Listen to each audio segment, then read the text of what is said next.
आज इस वीडियो में हम बात करने वाले हैं इंडिया के अंदर जो भी सिचुएशंस चल रही हैं, जो चीज़ें हो रही हैं और पिछले कुछ दिनों के अंदर जो चीज़ें हुई हैं और क्या इसका इम्पैक्ट पड़ रहा है, थोड़ा सा ये डिस्कस करना आज बेहद ज़रूरी है। क्योंकि अगर आप देखें, एक तरफ ब्लॉकचेन जो टेक्नोलॉजी है, मतलब ब्लॉकचेन के ऊपर जो है क्रिप्टो करेंसीज काम करती हैं, उससे कोई प्रॉब्लम नहीं है गवर्नमेंट को। ब्लॉकचेन टेक्नोलॉजी पता है कितनी यूज़फुल है, फ्यूचर में क्या क्या यूजेस हो सकते हैं ब्लॉकचेन के। लेकिन ब्लॉकचेन टेक्नोलॉजी से बिल्कुल यहाँ पे प्यार है, लेकिन यहाँ पे क्रिप्टो करेंसी से इनकार है। थोड़ा इस चीज़ को समझेंगे और क्रिप्टो करेंसी से क्यों इनकार है, क्या चीज़ें हो रही हैं। और आपको पता है 1 अप्रैल से 30% टैक्स इम्प्लीमेंट हो चुका है।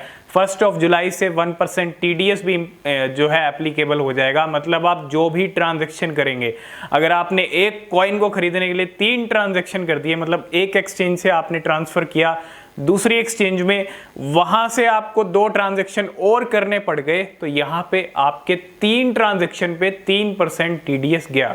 मतलब हर ट्रांजैक्शन पे 1% TDS है। तो अगर TDS यहाँ पे जब इम्प्लीमेंट होगा तो यहाँ पे सिचुएशन और भी ख़राब हो सकती है। और जितनी इंडियन एक्सचेंजेस हैं, मतलब 15 to 16 एक्सचेंजेस इस टाइम पे इंडिया के अंदर काम कर रही हैं। और एक पहली शुरुआत यहाँ पे वजीरेक्स के जो CEO हैं, जो निश्चल शेट्टी हैं, और जो को-फाउंडर हैं सिद्धार्थ मेनन, वो यहाँ पे शिफ्ट हो चुके हैं, इंडिया से शिफ्ट हो चुके हैं दुबई विद फैमिली, ठीक है। लेकिन वजीरेक्स यहाँ पे बंद नहीं हो रहा है। वजीरेक्स का ऑफिस यहीं पे ही है, मुंबई और बेंगलुरु में, और यहीं पे ही ऑपरेट कर रहे हैं। जब यहाँ से ऑफिसेज भी बंद हो जाएंगे तब आप कह सकते हैं कि वजीरेक्स यहाँ से चला जाएगा। लेकिन अभी ऐसी कोई चीज़ नहीं हो रही है, अभी पैनिक होने की ज़रूरत नहीं है, ठीक है।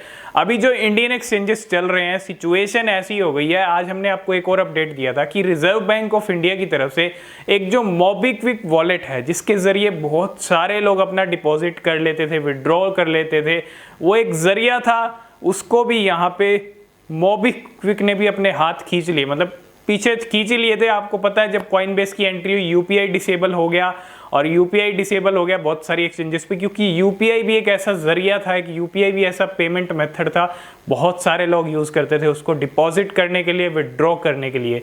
अब यहाँ पे ये सब चीज़ें तो हो गई बंद, और यहाँ पे मोबीक्विक का लाइसेंस भी रिजेक्ट कर दिया आज रिजर्व बैंक ऑफ इंडिया ने। तो रिजर्व बैंक ऑफ इंडिया की तरफ से पहले भी हम नेगेटिव स्टेटमेंट देख चुके हैं रिगार्डिंग क्रिप्टो करेंसी, और वही चीज़ आज हुई। तो मोबीक्विक का भी अब यहाँ पे जो बिल्कुल सपोर्ट था क्रिप्टो करेंसी एक्सचेंजेस के लिए, वो बिल्कुल अब ख़त्म हो चुका है। तो अब जो ज़रिया बचा है, अगर आप देखें इस सिचुएशन के अंदर बहुत सारी एक्सचेंजेस काम नहीं कर पाएंगी आने वाले टाइम के अंदर, क्योंकि अगर आप पेमेंट नहीं कर पाओगे और आप डिपॉजिट नहीं कर पाओगे तो फिर क्या ही आप कर पाओगे, ठीक है। क्योंकि एक्सचेंज वही होती है जहां पे आप जब भी कोई क्रिप्टो खरीदना चाहते हो, कभी कभी किसी क्रिप्टो के रिगार्डिंग कोई अच्छी बड़ी अपडेट आती है, तो उस टाइम पे हमको अर्जेंटली जो है क्रिप्टो बाय करना पड़ता है, कोई बड़ी न्यूज़ होती है। तो ऐसे में अगर आप उस टाइम पे क्रिप्टो बाय नहीं कर पा रहे हो, डिपॉजिट ही नहीं कर पा रहे हो, अभी भी बहुत सारे लोगों के कमेंट्स आते हैं कि कॉइन स्विच के अंदर डिपॉजिट कैसे करें, वजीरेक्स के अंदर कैसे डिपॉजिट करें। तो मतलब अभी भी प्रॉब्लम फेस करनी पड़ी है बहुत सारे लोगों को। भले ही यहाँ पे अगर आप देखो बाकी ऑप्शन जो नेफ्ट हैं, RTGS है, इस तरह के ऑप्शंस बिल्कुल यहाँ पे अगर आप देखने को मिल जाएंगे, लेकिन कभी कभी ये भी डिसेबल हो जाते हैं। तो सिचुएशन क्या है इंडियन एक्सचेंजेस का इन कंडीशन के अंदर, यहाँ पे अभी बिल्कुल सपोर्ट नहीं मिल रहा है, बैंक्स की सर्विस नहीं मिल पा रही है प्रॉपर जिस तरह से मिलनी चाहिए।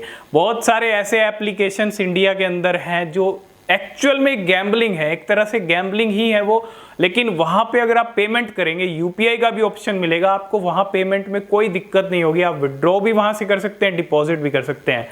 तो यहाँ पे जो दिक्कत है यहीं पे हो रही है। और क्रिप्टो करेंसी पे भी गैम्बलिंग का जो टैक्स है 30%, वो 30% टैक्स भी इसलिए लगाया गया है जो गैम्बलिंग पे लगता है। लेकिन जो चीज़ें एक्चुअल में गैम्बलिंग है उसके ऊपर वहाँ पे कोई प्रॉब्लम नहीं है, वहाँ पे UPI से भी पेमेंट हो रहा है, बाकी ऑप्शन से भी पेमेंट हो रहा है। लेकिन अगर एक चीज़ क्लियर है यहाँ पे, अगर लोग क्रिप्टो ही नहीं खरीद पाएंगे, और क्रिप्टो जब खरीद ही नहीं पाएंगे, जब प्रॉफिट तो दूर की बात है, जब उनको प्रॉफिट होगा, जब क्रिप्टो ही नहीं खरीद पाएंगे, और टैक्स जो लगेगा आपका वो प्रॉफिट पे लगेगा। एक तरह से समझने वाली चीज़ ये है कि जब लोग क्रिप्टो ही नहीं खरीद पा रहे तो फिर टैक्स कैसे पे करेंगे, जब वो प्रॉफिट ही बुक नहीं कर पाएंगे क्रिप्टो खरीद के, तो टैक्स भी कैसे पे करेंगे, ठीक है।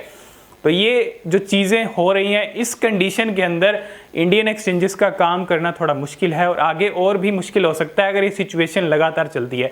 जहाँ तक हम लॉन्ग टर्म का लेके चल रहे हैं तो गवर्नमेंट कहीं ना कहीं थोड़े टाइम के बाद जो है सिचुएशन ठीक होती दिखेगी। अभी जो सिचुएशन है ठीक है, आपको दिख रही है, लेकिन एक आपको हमने ये भी कहा है कि इंडियन एक्सचेंजेस के साथ साथ आप इंटरनेशनल एक्सचेंज का भी यहाँ पे अल्टरनेटिव रखें।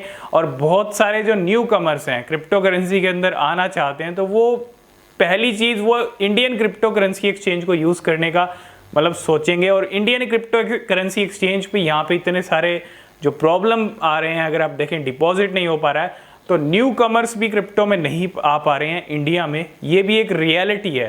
तो मतलब बहुत सारी चीज़ें हो रही हैं, ऐसी कंडीशन के अंदर क्रिप्टो करेंसी इंडस्ट्री का ग्रो होना बहुत मुश्किल है। और यही एक रीज़न है, आपको आने वाले टाइम में बहुत सारे प्रोजेक्ट और एक्सचेंजेस और भी मूव करते हुए दिख सकते हैं बाहर, क्योंकि अगर आप देखें बैंक सर्विस नहीं दे रहे हैं, इस सिचुएशन के अंदर वो काम करें तो कैसे करें, ये एक रियलिटी है, आपको ही पता है। और जब तक बैंक्स की सर्विस नहीं मिलेगी तो ना तो आप डिपॉजिट कर पाओगे और ना ही आप विड्रॉ कर पाओगे, ठीक है। तो बैंक्स का सपोर्ट करना बहुत ज़रूरी है क्रिप्टो करेंसी एक्सचेंजेस के लिए, क्रिप्टो इंडस्ट्री का ग्रो होने के लिए, क्योंकि न्यू कमर्स भी नहीं आ पा रहे हैं।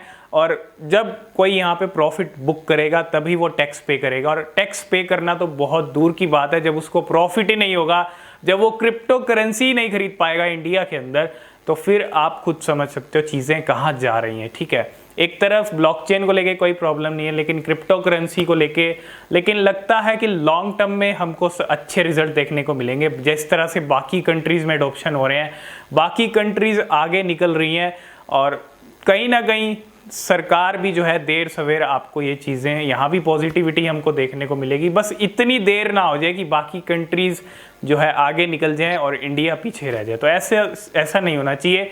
और एक रेगुलेशन फ्रेमवर्क बहुत ज़रूरी है, रेगुलेटरी फ्रेमवर्क, जिसके बारे में IMF ने भी बोला है कि इंडिया के अंदर अभी जो एजेंडा है, वो जो एक सबसे बड़ी चीज़ है वो क्रिप्टो करेंसी रेगुलेशन है। और क्रिप्टो करेंसी रेगुलेशन कब आता है, जो नेक्स्ट सेशन स्टार्ट होगा तो उसके अंदर हम कुछ देख सकते हैं क्रिप्टो बिल। तो क्रिप्टो करेंसी का रेगुलेशन भी बहुत ज़रूरी है इंडिया के अंदर।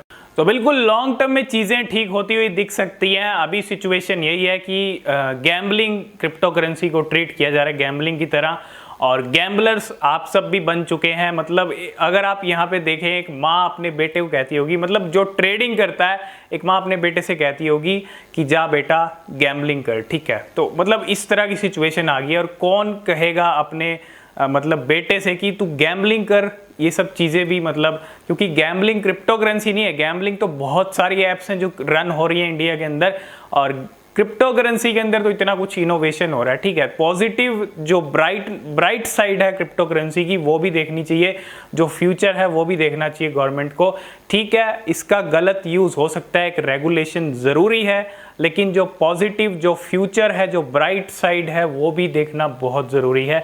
तो दोनों चीज़ों को आपको साथ लेके चलना पड़ेगा, और जो कमी है उनको दूर करना पड़ेगा। यही कुछ चीज़ें थी, यही कुछ चल रहा है अभी, यही कुछ स्टेटस है इंडिया के अंदर। इसी सिचुएशन के अंदर सिर्फ एक ही मंत्र है आपके पास, जो भी क्रिप्टो ऐप होल्ड पे रखें, जो भी आप जिस भी एक्सचेंज पे आपने होल्ड पे रखे हुए हैं वहीं पे रखें, और जब आपको प्रॉफिट हो रहा है तब आप जो है टैक्स पे करके अपना 70% आप ले सकते हैं, ठीक है। तो होल्ड पे रखें, अभी ट्रेडिंग भी इतना इजी नहीं है, आगे जो है TDS इम्प्लीमेंट हो जाएगा तो थोड़ा ट्रेडिंग और भी मुश्किल हो जाएगी। तो यही कुछ चीज़ें थी, आगे जो अपडेट रहेगी हम आपके साथ शेयर करते रहेंगे। वीडियो पसंद आए वीडियो को लाइक शेयर जरूर कर देना। आज की इस वीडियो में फिलहाल इतना ही, मिलते हैं नेक्स्ट वीडियो में, तब तक के लिए बाय।